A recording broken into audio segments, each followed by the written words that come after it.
मैथिली गीत संगीत में अहाँ सबके स्वागत अछि। हम प्रतीक्षा चौधरी आइ एकटा कजरी गाबऽ जा रहल छी। ई गीत यदि अहाँ सबके पसंद आबे तऽ प्लीज लाइक और शेयर जरूर करब, और जे कोनो गोटा अगर सब्सक्राइब नहीं केलहुँ हँ तऽ चैनल के कनि सब्सक्राइब कऽ देबै, और ई गीत अहाँ सबके केहन लागल ओ हमरा कमेंट बॉक्स में जरूर लिखब।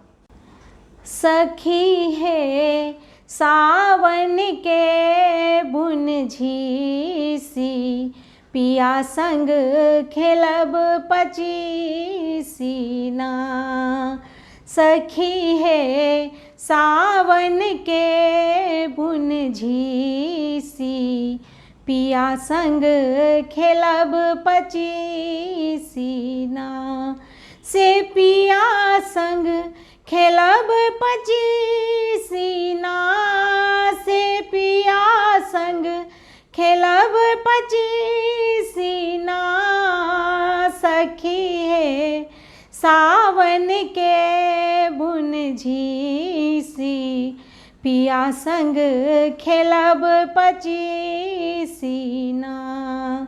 सखी हे सावन के बुन झीसी, पिया संग खेलब पचीसी ना।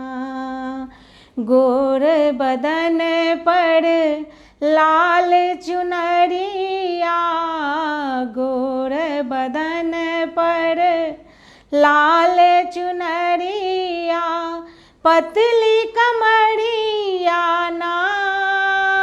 सखी है पतली कमरिया ना।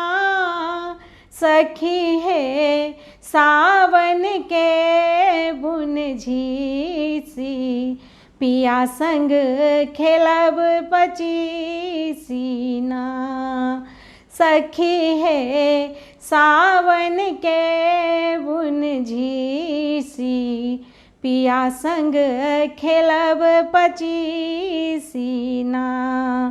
इहो रे सावन परम सुहावन, इहो रे सावन परम सुहावन, पिया मन भावन ना।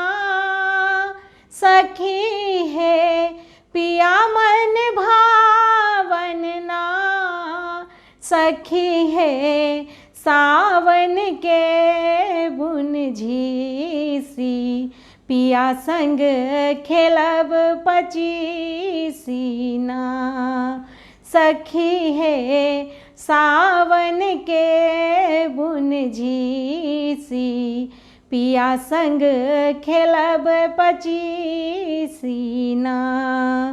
बादल गरजन सुनी डर के हम, बादल गरजन सुनी डर के हम, पियांग लागब ना।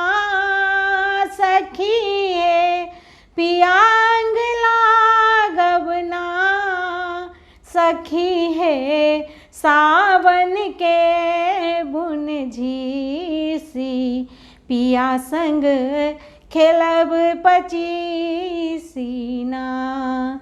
सखी है सावन के बुन झीसी, पिया संग खेलब पचीसी ना।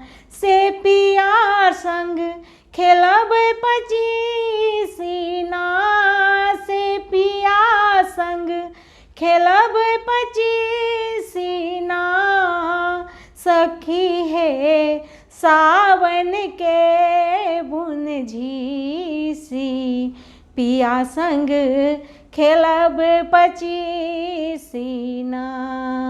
पिया संग खेलब पचीसी ना। धन्यवाद।